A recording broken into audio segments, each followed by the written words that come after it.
confirmamos, através da nossa investigação, que quanto maior for a intensidade de servitização, melhores serão tendencialmente os resultados também da empresa.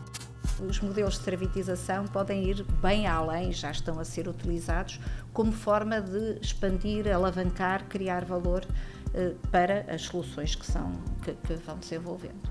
Nós devemos ser ambiciosos para resolver problemas grandes, mas devemos começar com um ponto pequeno, mas facilmente escalonável. Nós em Portugal estamos muito abaixo daquilo que é a média europeia e norte-americana. A servitização passa muito por fazermos um profile, por termos um perfil do nosso utilizador, do nosso processo e interpretarmos os dados inerentes a esse processo. A servitização não é apenas útil ou não tem potencialidades apenas para a indústria. E, portanto, recomendamos vivamente que as empresas, repito, independentemente da idade, independentemente da dimensão, olhem para este fator como fator diferenciador, mas também como tentativa de sobreviverem perante, concorrentes de outras regiões. Ok. Contribuir para uma sociedade mais informada é o nosso objetivo. Da revista para o podcast, este é o Inesctec Ciência e Sociedade. Em cada episódio teremos a participação de especialistas das várias áreas da ciência. Alguns deles, investigadores do Inesctec, muitos de outras instituições. Vamos embarcar juntos.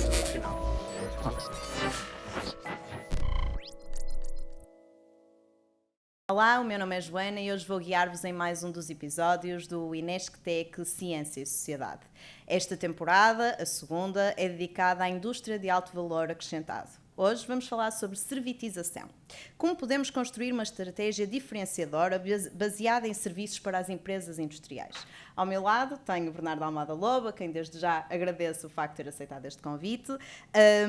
Bernardo Almada Lobo chegou a exercer funções no Conselho de Administração do Inesctec, é professor catedrático da Faculdade de Engenharia da Universidade do Porto, é também docente na Porto Business School, cofundador da LTP Labs, uma spin-off do Inesctec, e é também especialista em Business Analytics e Management Science. E hoje vamos guiar esta conversa juntos. Obrigada. Joana, muito obrigado pelo convite.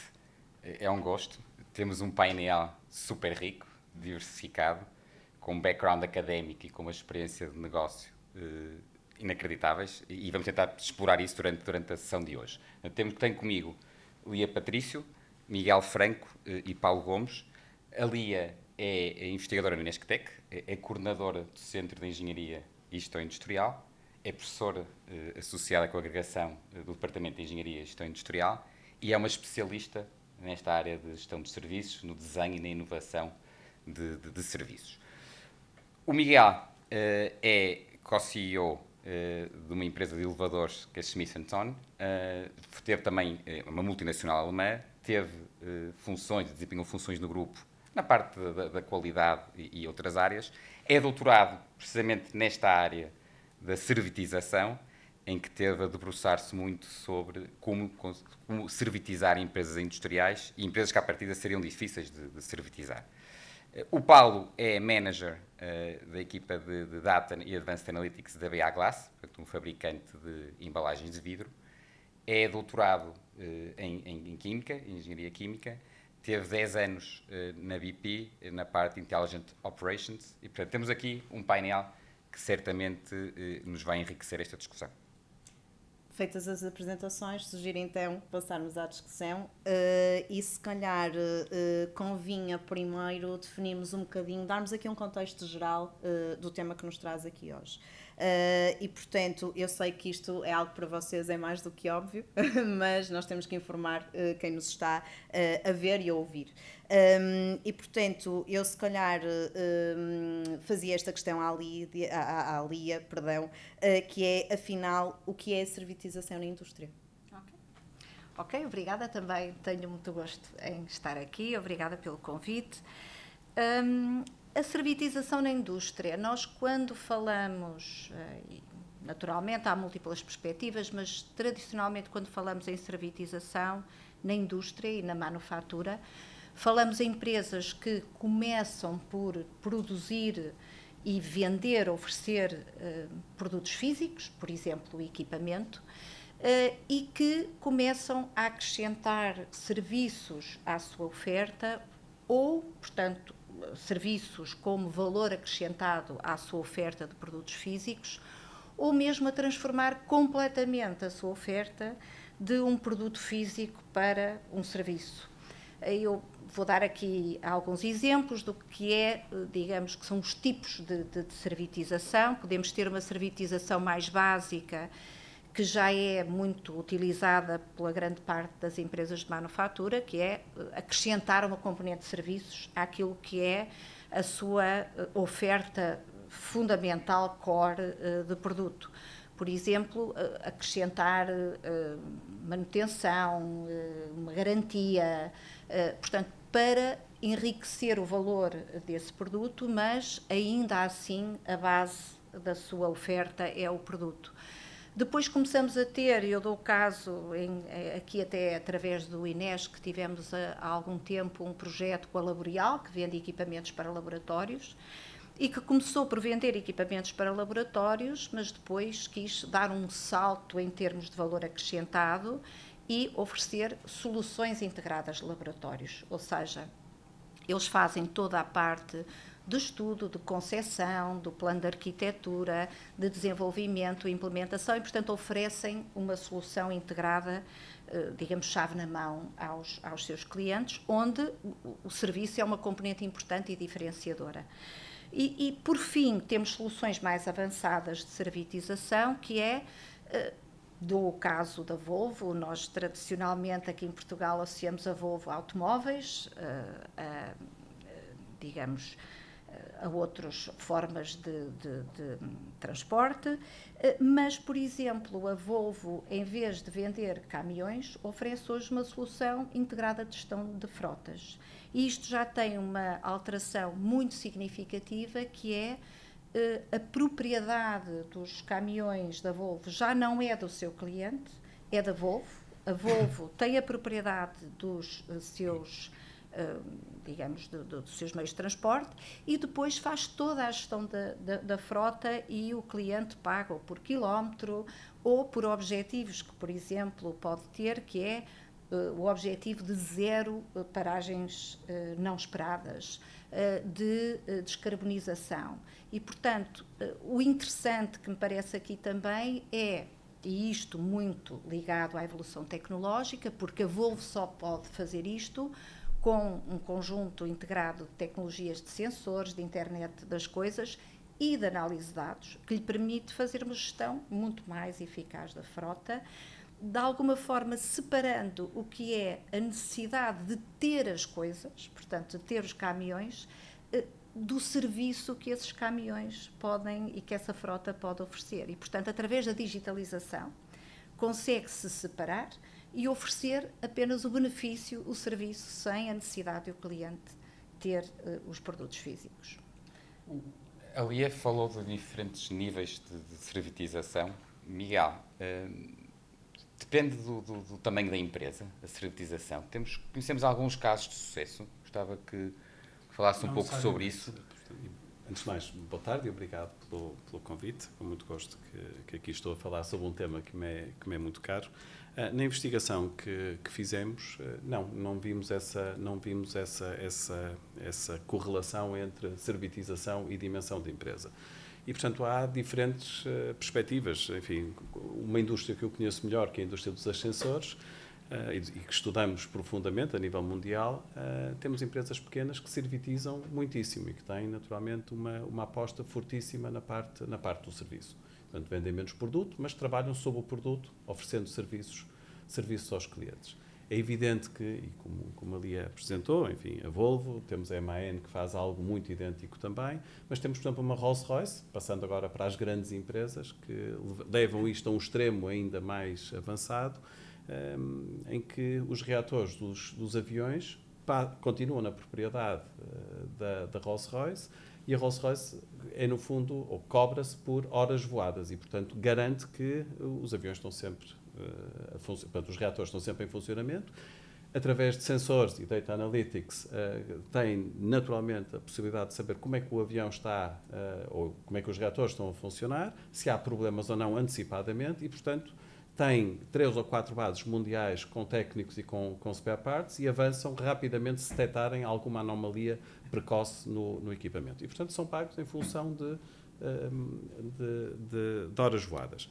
Temos depois outros modelos mais simples ainda, eu gostava só de dar este como exemplo, porque praticamente todos nós, nas nossas empresas ou organizações, temos esta solução. Antigamente comprávamos as impressoras e as fotocopiadoras, hoje pagamos apenas um fee base mais um valor por cópia impressa ou tirada. E, portanto, as empresas, no fundo, que estão por trás, as Canon, as Xerox e por aí fora, deixam de vender os equipamentos e passam a vender a solução completa, impressão. E vão ter que garantir que as máquinas funcionam de facto bem, porque há penalizações depois se a impressora avariar. E, portanto, há aqui uma força no sentido de garantirem um elevado serviço, portanto, eles fazem um serviço completo e, mais avançadamente agora, acabam por vender a propriedade do equipamento a uma entidade financeira terceira. E, portanto, é um jogo tripartido entre uma entidade financeira, entre o fabricante e, no fundo, o cliente final. Sendo que o serviço e a responsabilidade e o risco fica todo do lado do fabricante e a agência financeira. Outros casos de sucesso de empresas que servitizaram? Outros casos de sucesso interessantes são a Hitachi, por exemplo, a Hitachi Rail em Inglaterra, que em vez de vender os comboios, acaba por entregar, portanto, cede em termos de leasing os equipamentos, faz o serviço todo, presta o serviço, tem os operadores também, portanto, as equipas todas, e são pagos por, KPIs muito específicos, horas e pontualidade, acima de tudo, dos comboios. Portanto, tem de prestar o serviço todo, o risco está todo do lado deles e o operador final paga apenas em função das viagens feitas. Portanto, é um modelo muito avançado e que exige, naturalmente, altos níveis de desempenho. E um risco brutal do lado do fabricante, que obriga, naturalmente, a que os produtos, os bens físicos que desenvolve sejam extremamente robustos e que avariem pouco, porque qualquer avaria, qualquer problema com o equipamento tem logo repercussões em termos da rentabilidade e, portanto, há aqui um impacto brutal em toda a operação, o que nos leva, naturalmente, para outros temas, como ter equipas próprias, processos, etc., que são muito diferentes da indústria de base. Nós falamos aqui de vários exemplos já e pareceu-me a mim que estávamos a falar mais de... Todos os exemplos que focamos aqui diziam respeito a multinacionais, não é? Desde a Rolls-Royce, à Volvo, às outras empresas que vocês focaram.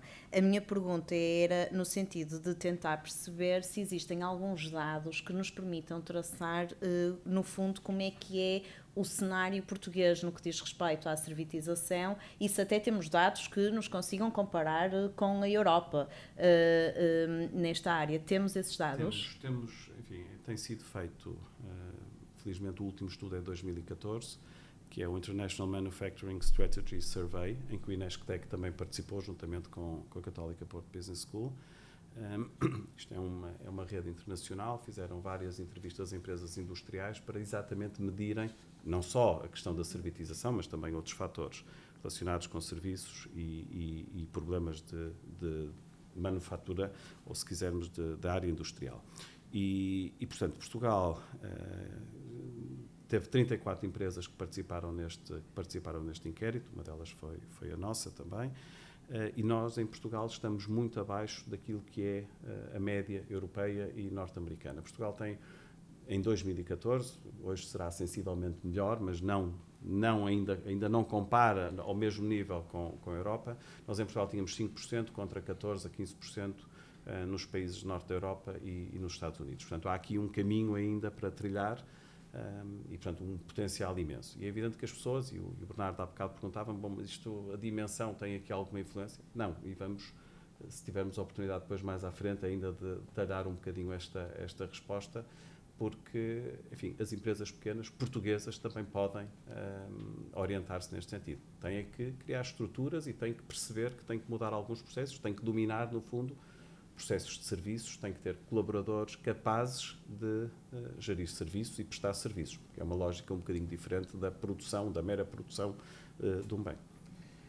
Paulo, temos falado aqui sobre a vantagem competitiva desta oferta integrada produto, serviço, mas até agora os exemplos foram de produtos diferenciados. Um ascensor, um comboio. Quando falamos do caso da BA Glass, portanto, produz embalagens de vidro, bem sei que a BA tenta trazer alguma nobreza ao seu vidro, mas é um produto, é quase como uma commodity, não é? Um produto pouco diferenciado. Como é que os serviços podem ser acoplados neste tipo de indústria? E como é que, no fundo, este bundle de produto-serviço pode fazer aqui algum lock-in ao cliente da BA? Muito bem. Eu vejo essa pergunta quase como um desafio. Eu começo por agradecer o convite, por estar aqui. Muito boa tarde a todos. É de facto um prazer enorme poder fazer parte deste podcast e felicito e dou parabéns pela iniciativa, porque de facto divulgar ciência é necessário nos dias em que correm. Portanto, muitos parabéns à organização. Respondendo agora um pouco à questão colocada, eu vou desafiar o conceito do vidro ou das embalagens de vidro como commodity. Por um simples facto. É verdade que, por definição, uma commodity trata-se de um produto que é sistematicamente reproduzido, que está dependente da oscilação de demanda e procura no mercado, ou procura e oferta no mercado, e que também está sujeito a fatores geopolíticos, a fatores externos, digamos assim. O vidro trata-se, como sabem, de um produto que nós usamos no nosso dia-a-dia. Mas eu desafio o conceito de commodity porque basta olhar para uma garrafa ou para uma embalagem de vidro, nós conseguimos determinar que produto é que está dentro dessa embalagem. E se calhar isto aqui é até um desafio a todos. Se tirarem os rótulos a todas as embalagens de vidro que têm em casa, rapidamente conseguem identificar o que é um vinho tinto, o que é um vinho branco, o que é uma embalagem de compota ou uma embalagem de salsichas. Portanto, logo por aí já trazemos um valor como diferenciador dentro do mercado. Não é apenas uma embalagem de vidro, é também uma marca e uma mensagem que nós queremos trazer ao consumidor final. Ligando agora um pouco mais aqui com a discussão atual da servitização, nós também podemos falar um pouco, e a Lia deu uma definição muito boa de servitização, mas eu levava isto para um caminho diferente, que era a servitização para um cliente interno. Portanto, e neste caso eu estou a liderar uma equipa de Data Science Analytics na BA Glass, em que nós desenvolvemos ferramentas para um cliente interno, por uma questão de otimização de recursos, e conseguimos acompanhar toda a criação do nosso produto em todo o processo de manufatura. Para isto precisamos de muitos dados. Portanto, hoje em dia é possível acompanhar desde a matéria-prima até a produção da garrafa quando chega às mãos do consumidor final. E se nós tivermos aqui uma boa gestão de dados, se tivermos uma boa ontologia, passo o chavão, que quer dizer apenas que é uma boa identificação de que cada sensor, cada dado está a medir, e explicar um pouco também como é que isso surge no contexto temporal, no contexto do processo, nós conseguimos ter um conjunto de informação muito rica que nos permite determinar o que é que se está a passar num dado momento no tempo. Conseguimos até prever quando alguma coisa possa fugir daquilo que é normal no processo produtivo e conseguimos até prescrever uma solução quando identificamos esse dito problema.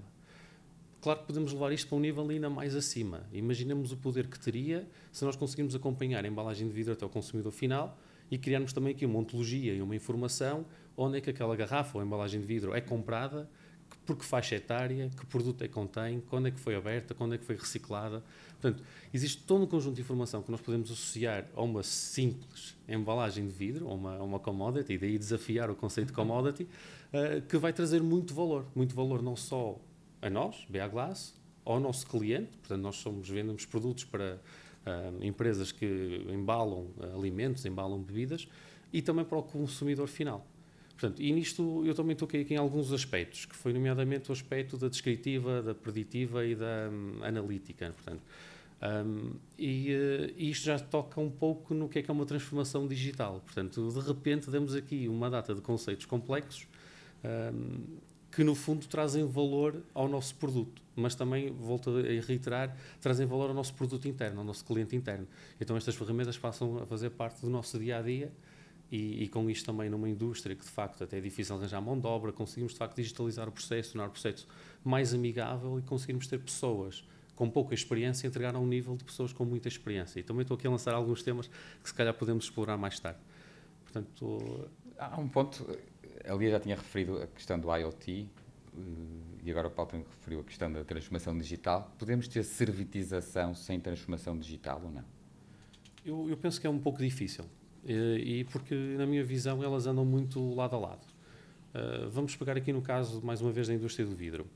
A BA Glass, como sabem, é uma empresa que já está no mercado há muitos anos. Há mais de 100 anos que nós fazemos garrafas de vidro. No entanto, o processo até agora, ou até há poucos anos atrás, passava muito pela otimização de uma estrutura de hardware. E isso consegue levar-nos a um determinado limite de eficiência.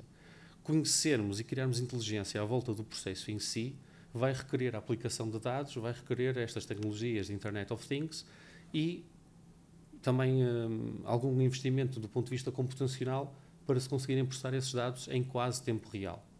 Portanto, para fazer uma boa transformação digital, eu diria que precisamos de 3 pilares fundamentais. Vamos precisar de um pilar de plataformas, que vão ser, no fundo, os enablers, que vão permitir com que se usem esses dados. Vamos precisar de use cases que gerem valor e vamos precisar também de alterar o mindset.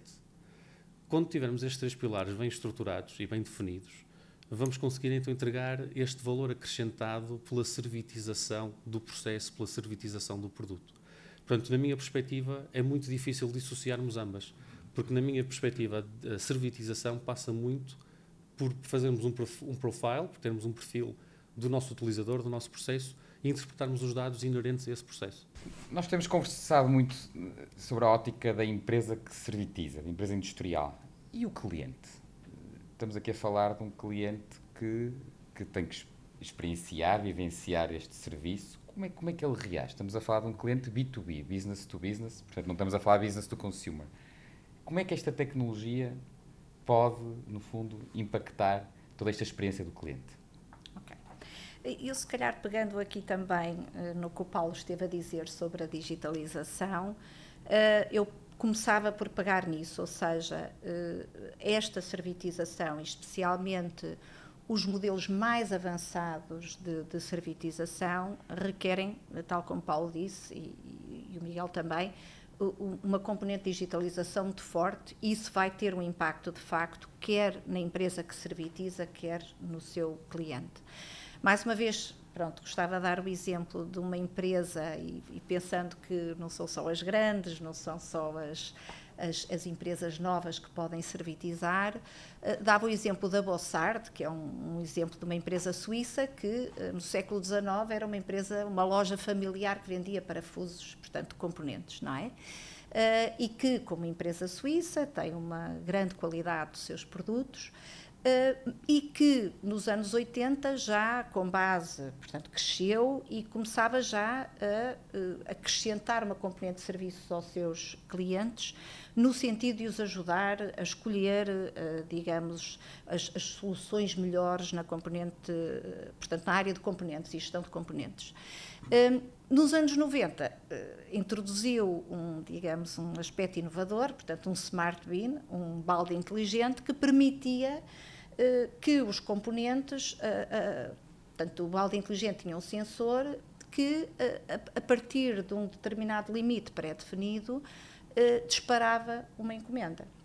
Portanto, isso foi um sucesso, permitiu à Bossard ganhar novas competências e, portanto, desenvolver mais vantagens competitivas, mas também, e tal como Paulo estava a referir, permitiu-lhe, digamos, recolher um conjunto imenso de dados e começar a analisá-lo. E a partir daí tudo evoluiu, ou seja, a partir do momento em que começa a ter acesso, e eu acho que isso vai impactar muito a experiência do cliente, porque exige um nível de confiança e o tal mindset muito diferente, começa a poder analisar e a dar um aconselhamento de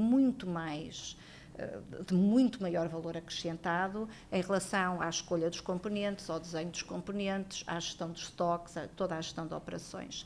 E depois dá o salto para a gestão integrada. E um aspecto interessante é que eu desconhecia, antes de saber estes dados, é que do custo total da operação das componentes, apenas 15% diz respeito ao componente em si.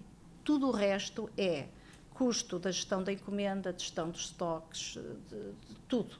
E, portanto, eles passam a oferecer portanto, a gestão integrada da logística dos componentes e dão um salto qualitativo grande, que é bom para si, para a empresa, mas também para os seus clientes, porque os clientes, tal como o Miguel também referiu, deixam de gerir o risco, portanto, o risco está do lado da Bossard, que com a rede que tem, é capaz de recolher informação e fazer uma gestão muito mais eficaz de todo esse processo.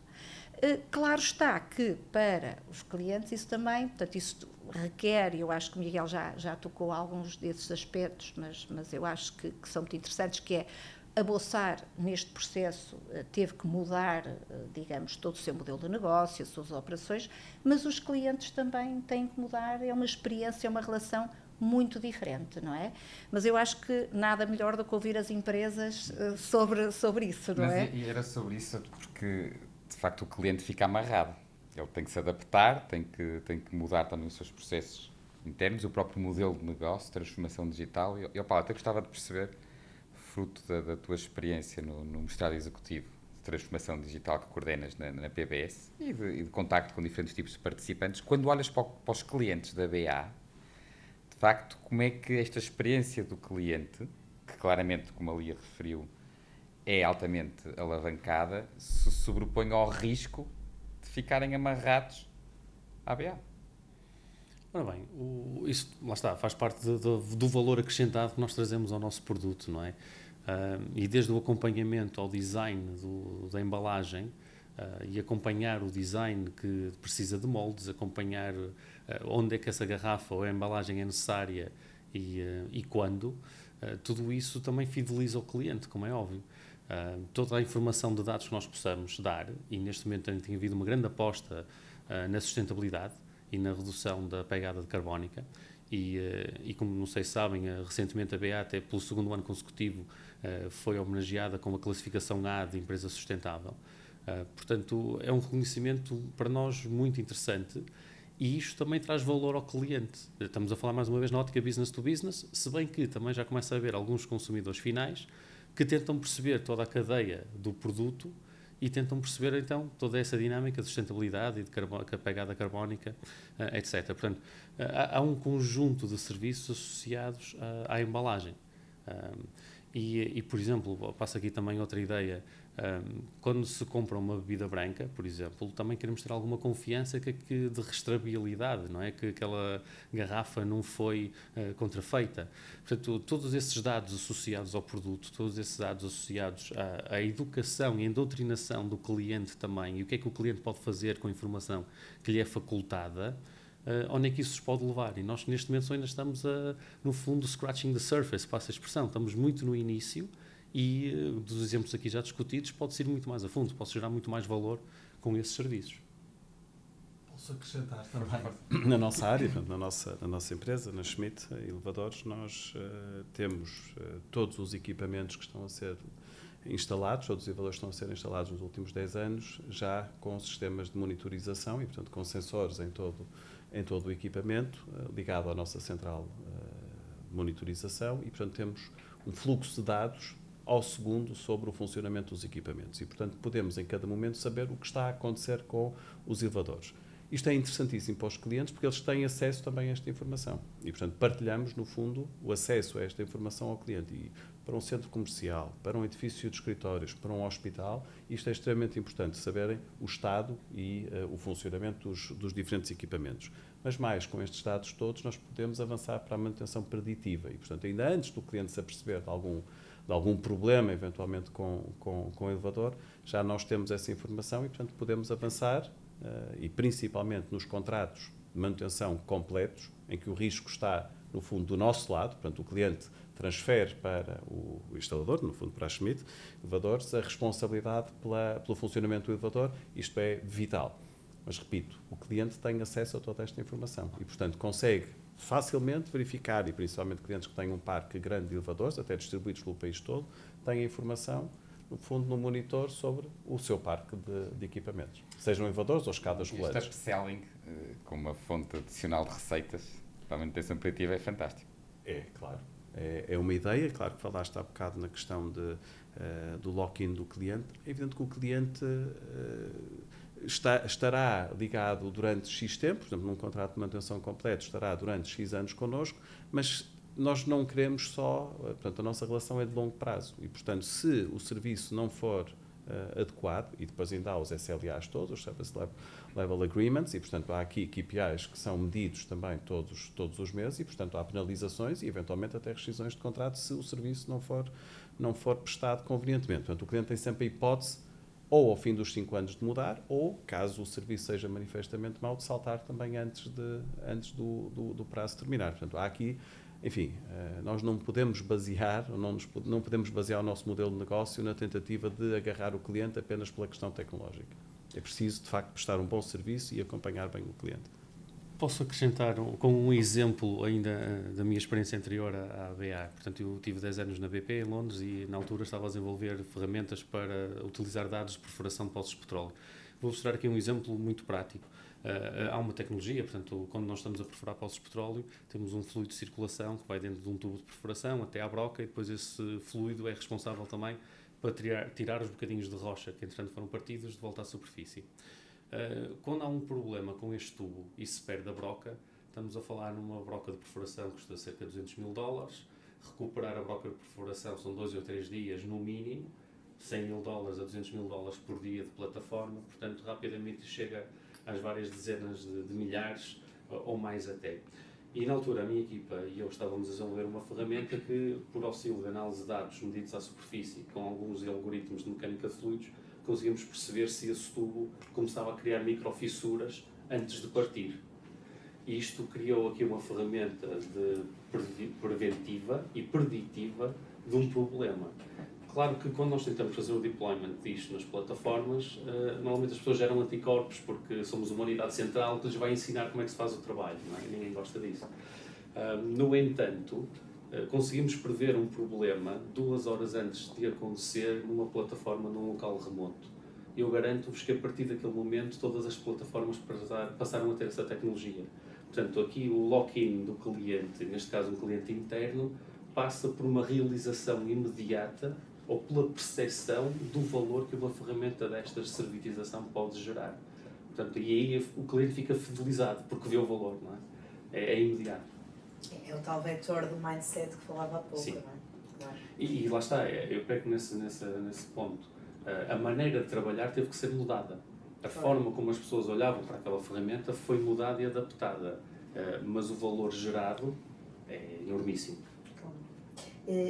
Eu sei que nós já falamos aqui um bocadinho do facto da servitização nada ter que ver com a dimensão da empresa, mas eu gostava de ouvir o Miguel, porque enquanto professor de gestão de operações na Católica Porto Business, eu gostava de lhe perguntar o seguinte: qualquer empresa pode servitizar, mesmo independentemente não só da sua dimensão, mas de outros fatores, ou é algo que também está dependente do seu processo produtivo e do próprio modelo de negócio? Por definição, qualquer empresa o pode fazer. É evidente que, por definição também, tem que ter um bem, tem que produzir um bem. O Bernardo há bocado falou no business to business, e normalmente é por aqui que normalmente começamos, e as empresas que mais têm servitizado são de facto empresas que vendem a outras empresas, portanto clientes industriais ou comerciais. E normalmente temos também uma base instalada grande. Isto é o típico, isto é, com base instalada eu quero dizer várias máquinas ou vários bens instalados, de preferência com uma utilização durante vários anos, porque isso permitirá também vender, no fundo, serviços de manutenção. E é por aqui que normalmente, e como a Lia muito bem referiu, é por aqui que normalmente com os serviços básicos começam a desenvolver o caminho da servitização. Isto depois vai e pode evoluir naturalmente em função também das necessidades dos clientes, que falámos há bocado, mas também da própria estratégia da empresa. E, portanto, se a empresa quiser avançar para os serviços avançados, e, portanto, se tiver esse mindset e quiser mudar o modelo de negócio, qualquer empresa pode fazê-lo. Aliás, desde a utilização dos leasings, dos rentings, dos poolings, tudo isto são mecanismos, são formas, no fundo, de ajudar as empresas industriais a servitizar. Miguel, acho que já ficaram claras as vantagens, quer para a empresa que servitiza, quer para o cliente deste processo. Mas, de facto, olhamos para empresas que têm intensidades de servitização diferentes. Quais são os principais fatores que afetam ao longo do tempo esta intensidade de servitização? E também tentar perceber se isto de alguma maneira está ou não está ligado com o desempenho financeiro destas organizações. Sim, eu iria dividir talvez a minha resposta em duas partes. E durante a investigação que fizemos, principalmente tomando por base a indústria dos ascensores, mas depois alargado a outras indústrias, detectamos que há fatores que afetam de facto a intensidade de servitização ao longo do tempo. Uma delas é, naturalmente, a introdução de mais serviços. Portanto, a empresa oferecer mais serviços adicionais, isso leva naturalmente a um aumento da intensidade, naturalmente. Mas também a existência de instalações próximas dos clientes, principalmente no B2B, aumenta também esta intensidade. E, portanto, há aqui uma procura também dos clientes, apesar de toda a digitalização, há também uma procura por fornecedores próximos da nossa empresa. No fundo, o cliente quer ter os fornecedores relativamente próximos na questão da prestação de serviços, e quando digo próximos, não tem que ser logo fisicamente, como referi há bocado também na questão da Rolls-Royce, pode o técnico deslocar-se. Tem que haver proximidade na relação entre o cliente e o fornecedor. Depois, outra questão também muito que nós detectamos é a questão de desenvolvimento de processos de serviços. Portanto, a questão do fornecedor, e neste caso a empresa industrial, ter e desenvolver ao longo do tempo os processos de serviço adequados à prestação de um serviço, naturalmente com qualidade e bom para o cliente. E depois, curiosamente, e há bocado falamos na questão da digitalização, isto muito aplicável à indústria dos ascensores, mas que é também, de certa forma, aplicável à indústria das máquinas. Information Communication, ICT, Technologies, acaba por afetar negativamente esta intensidade da servitização. Porquê? Porque ao digitalizarmos, e portanto no fundo com esta questão dos sensores, etc., há uma componente base que vai cair. Isso eu tenho, que é a manutenção regular. Okay? E portanto eu tenho uma fonte de rendimento com a manutenção regular, vou passar a ter sensores, os sensores vão me identificar quando é que eu tenho um problema ou posso vir a ter um problema, a manutenção preditiva, e portanto de certa forma há aqui uma canibalização, o que não deixa de ser curioso. E portanto há aqui naturalmente depois o momento em que temos que pensar se é boa ideia ou não. É evidente que a tendência é para irmos para a manutenção preditiva e portanto acaba por se resolver também. Mas foi curiosa este resultado. Relativamente à questão financeira, essa é de facto das mais importantes e isso é um dos fatores que leva muitas empresas a procurarem, e a Lia falou nisso há bocado, a procurarem de facto a servitização. E portanto confirmamos, através da nossa investigação, que quanto maior for a intensidade de servitização, melhor serão tendencialmente os resultados também da empresa. Portanto, a margem de rendibilidade aumenta consequentemente com o aumento da intensidade de servitização.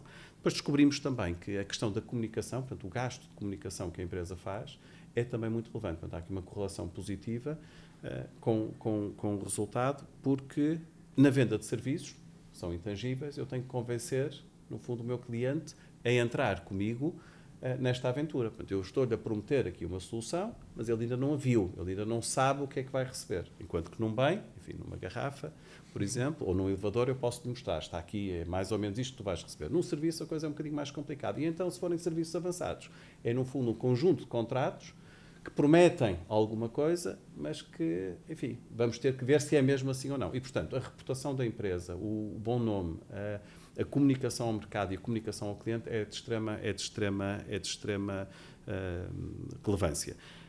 Depois, finalmente, que foi uma coisa engraçada, e isto é bom, é uma boa notícia para as empresas portuguesas, detectamos também que a idade da empresa e a cota de mercado não são relevantes. E, portanto, pode ser uma empresa startup, pode ser uma empresa que tem 1, 2, 3, 4 anos e pode ser uma empresa que tem uma cota de mercado pequena e ainda assim ter um efeito muito positivo, servitizando, nos meus resultados.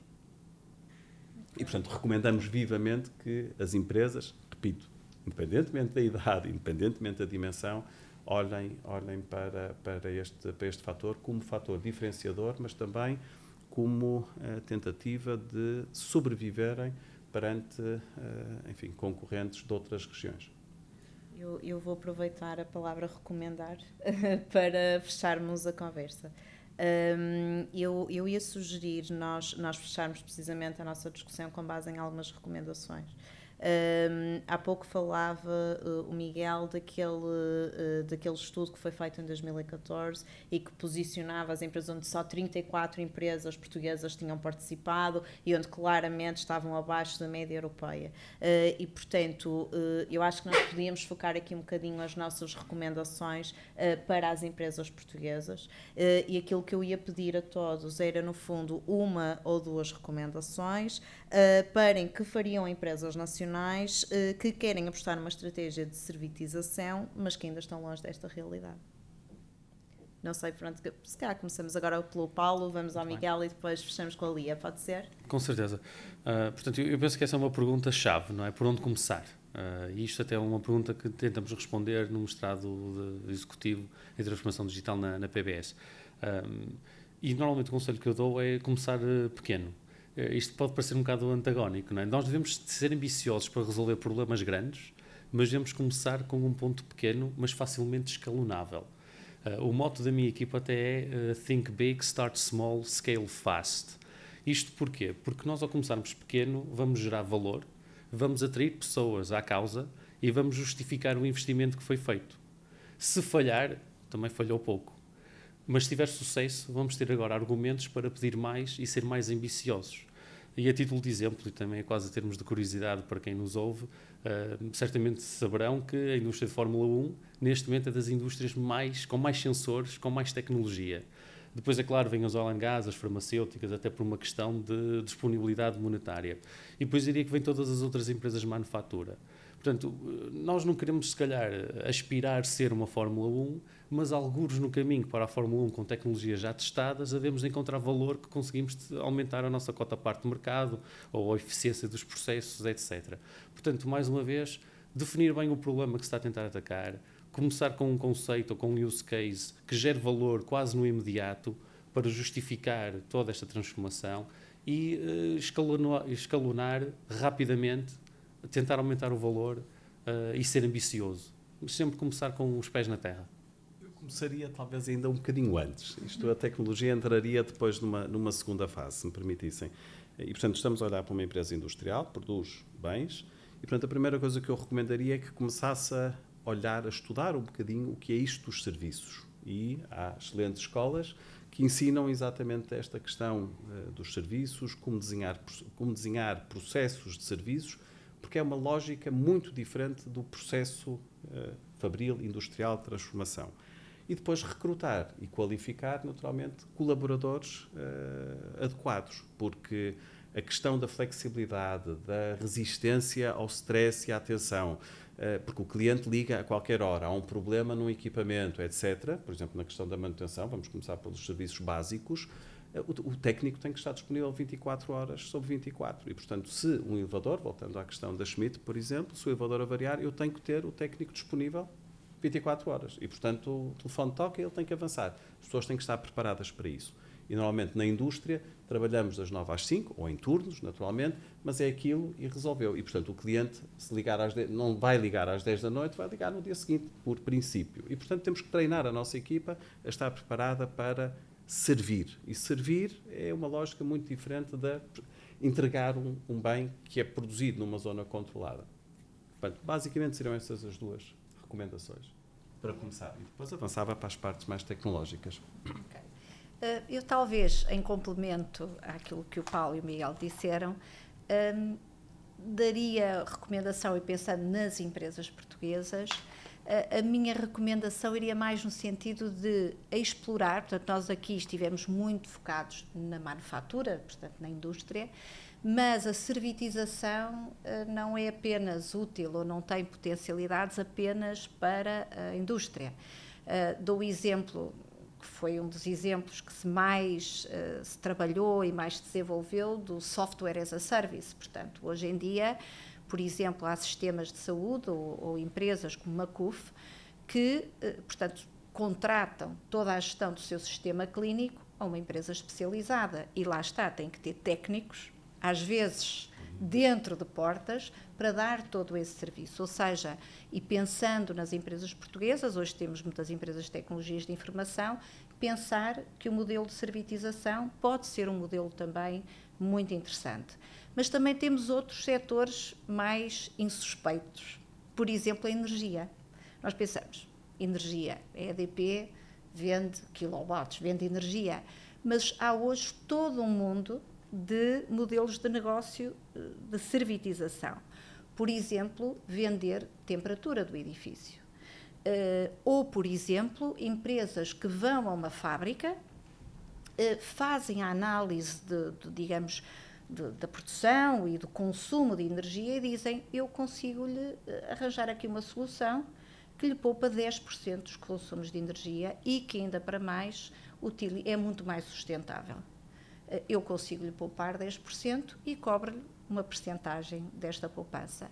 Ou seja, a minha recomendação para as empresas portuguesas era pensar que os modelos de servitização podem ir bem além, já estão a ser utilizados, como forma de expandir, alavancar, criar valor para as soluções que vão desenvolvendo. Obrigada, foi uma excelente conversa e obrigada por terem contribuído mais uma vez para uma conversa informada sobre ciência e sociedade. Obrigada. Obrigado. Obrigada.